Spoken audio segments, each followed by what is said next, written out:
오늘 낭독할 책은 일단 해보기의 기술입니다. 지은이 톤 벤더빌트, 뉴욕의 저널리스트, 뉴욕타임스, 와이어드, 슬레이트 등의 문화와 사회학, 심리와 과학기술에 대한 다양한 주제의 글을 기고하고 있다. 전작으로는 트래픽, 생존 도시 Survivor City, 미국 아마존 베스트셀러인 취향의 탄생이 있다. 저자는 매일 새로운 것을 배우고 성장하는 딸의 모습을 보며 생각했다. 배움은 아이들만을 위한 걸까? 나도 다시 초보자가 될 순 없을까? 그는 커리어를 위한 자기 개발이 아닌 단지 배우는 것 그 자체의 즐거움을 다시 경험하기 위해 체스, 노래, 서핑, 저글링, 그림, 보석 세공 등 다양한 기술을 배우기 시작했다. 실수하면서도 계속해서 성장하는 초보자로 살아가는 기쁨과 배움의 과정에서 깨달은 새로운 마음가짐을 이 책에 담았다. 목차 소개하겠습니다. 1장, 딸과의 체스 대전에서 배운 초보자 되기의 기술. 2장, 다시 태어난 것처럼 배우는 방법 배우기. 3장, 음치 탈출을 위해 노래를 배웠더니 한계를 뛰어넘는 놀라운 경험. 4장, 합창단에 들어가서 공연을 하고 초보끼리 뭉치는 즐거움. 5장, 인생의 버킷리스트인 서핑을 배우며 늦게 시작하는 것의 장점. 6장, 저글링을 몸으로 익히며 깨달은 생각끄기의 과학. 7장, 오늘부터는 나도 미래생 모두 잊어버리는 것의 중요성. 8장, 바다 수영을 하고 결혼 반지를 만들고 새로 배우기라는 평생의 취미. 제가 가장 기억에 남는 부분은 저도 노래 부르는 거를 참 좋아하는데 노래를 배웠더니 한계를 뛰어넘는 놀라운 경험, 이런 부분이 있더라고요. 그래서 3장 부분을 낭독해 보겠습니다. 저도 음악을 참 좋아하고 노래를 좀 배워볼까 이런 생각을 해본 적이 있거든요. 누구나 노래 실력은 타고난다. 당신은 언제 마지막으로 노래를 불렀는가? 평범한 사람이라면 아마 얼마 안 되었을 것이다. 여기서 노래란 무슨 카네기홀 무대에서 펼치는 대단한 공연이 아니라 그냥 다른 일을 하다가 흘러나오는 노래를 뜻한다. 아침에 샤워하면서 부르는 노래, 지하철 타러 가는 길에 활기차게 걸으며 흥얼거리는 콧노래, 마트에서 듣고는 머리에 박혀버린 후레노츠의 템포 빠른 노래 같은 것들 말이다. 개인 보컬 연습실과 다를 바 없는 자동차도 빼놓을 수 없다. 한 연구자는 이렇게 추정했다. 음악을 틀어놓고 운전하는 것은 역사상 인간이 보유해온 음악 습관 중에 가장 보편적인 것이다. 자동차는 사실상 노래하기에 가장 바람직한 장소가 되었다. 특히 혼자 있거나 가족과 함께 있을 때 더욱 그렇다. 노래하는 네안데르탈인의 저자이고 고고학자인 스티브 미스는 진화론적 관점에서 보면 노래를 향한 우리의 열망, 음악을 사랑하는 우리의 마음은 아주 이상한 것이며 그는 사람이 거부하기 힘들 정도로 이끌리는 대상은 섹스와 음식을 제외하면 음악이 거의 유일하다고 주장한다. 노래 부르기는 우리에게 이롭다. 노래를 부르면 면역 기능이 활성화되고 엔돌핀과 일명 사랑의 호르몬이라고 불리는 옥시토신이 분비된다. 호흡기 기능이 강화되고 갑작스러운 심장마비에 걸릴 위험이 줄어든다.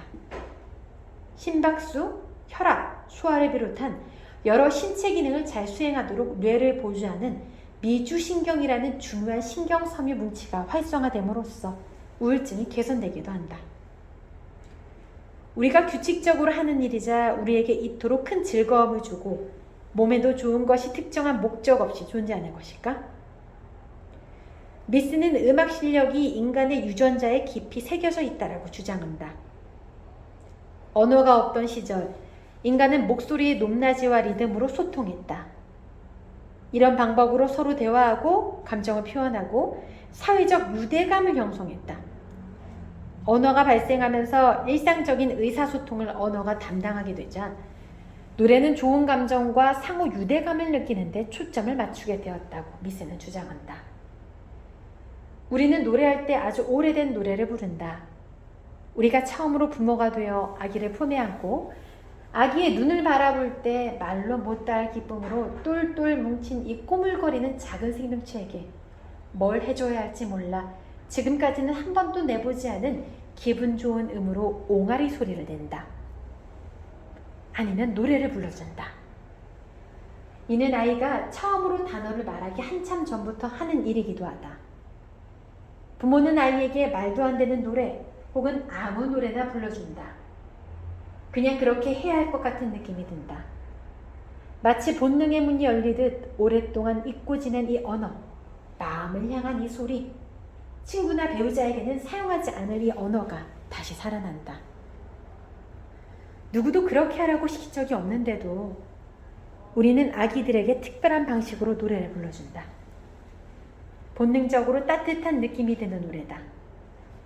아기를 향한 노래 부르기를 다룬 한 연구에서는 엄마가 똑같은 노래를 아기에게 불러줄 때와 아기 없이 혼자 부를 때 각각의 노래를 녹음한 다음 사람들에게 돌려주었다. 그랬더니 사람들은 외국어 노래였는데도 두 노래를 구분했다. 한 가지 이유는 목소리의 높낮이다. 엄마와 아빠는 아기에게 노래를 불러줄 때 평소보다 높은 음으로 부른다. 특히 여성은 목소리를 평소보다 훨씬 더 높이는 경향이 있다. 그리고 그렇게 해주면 아기들이 좋아한다. 한 연구에 따르면 낯선 사람의 목소리를 반 옥타브만 올려도 아기들의 관심을 보였다. 그리고 웃는 표정을 지으면 목소리를 높일 수 있다. 그러면 더 다정해 보이기도 한다. 아기들은 노래를 즐기며 하는 것이 아니라 사실상 노래해 주기를 요구한다. 아기들은 엄마가 말을 걸어줄 때보다 노래를 불러줄 때 더 좋아한다. 아빠가 노래해 주는 것 역시 좋아한다. 한 연구에서는 아기들이 아빠의 노래를 더 좋아한다는 결과가 나왔다.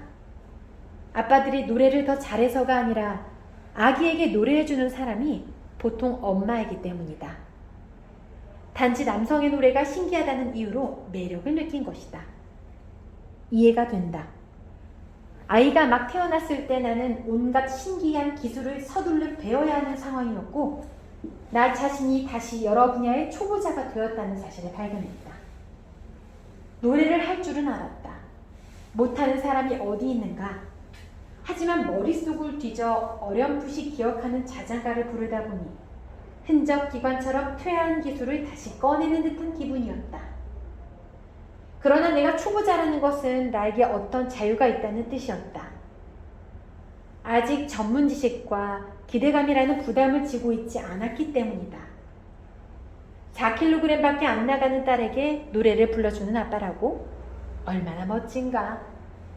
가사를 몰라도 음정을 틀려도 상관없었다. 딸과 나는 두 눈을 감고 넘쳐흐르는 호르몬의 강위에 동동 떠다니며 노래라는 고대의 언어로 말하는 두 아마추어일 뿐이었다. 우리는 서로에게 세상에서 가장 너그러운 관객이었다. 이렇게 높은 음으로 부드러운 노래를 부르다 보니 갑자기 내게서 무거운 짐이 덜어지는 듯한 느낌이 들었다. 그리고 노래를 좀 더 자주 부르면 좋지 않을까 하고 생각했다. 나는 내가 노래 소질이 없고 음악과도 거리가 멀다고 생각한다. 어렸을 때 학교에서 배웠던 음악 이론은 대부분 잊어버렸다. 악기 연주도 못한다. 사람들 앞에 나가서 뭔가 보여주는 것을 좋아하지도 않는다. 스마트폰 이전 시대라서 다행히 모두에게서 잊힌 친구의 총각 파티 때를 제외하면 노래방에 가본 적도 없다. 하지만 집에 있을 때, 샤워할 때, 운전할 때는 노래를 즐겨 부른다. 아내는 한 번씩 나더러 목소리가 좋다고 말하기도 했지만 가끔 음정이 틀릴 때도 있다고 조심스럽게 인정했다. 아내는 내가 남의 시선을 과하게 의식하지 않을 때 더 잘 부른다고 말했다. 하지만 온전히 자기 자신에게서 파생되는 이 행위에서 어떻게 남의 시선을 의식하지 않을 수 있을까? 그것도 아주 강력하게 자신을 표현하는 이 행위에서 말이다. 멀리 떨어져 있는 사람과 통화할 때도 상대방에게 소식을 들어 반갑다는 의미로 목소리 들으니까 너무 반갑다라고 하지 않는가? 나는 부모가 됨으로써 짧은 시간이나마 노래의 세계에 다시 발을 들였지만 사실은 내가 사람들 눈에 띄지 않게 특별한 목적 없이 평생에 걸쳐 노래를 불러왔다는 생각이 갑자기 들었다. 라디오에서 나오는 노래를 따라 불렀고 콘서트장에서 밴드의 노래를 따라 부르기도 했다. 그런데 만약 목적을 세우고 이 일에 도전한다면 어떻게 될까? 오늘은 일단 해보기의 기술의 일부를 낭독해 보았습니다.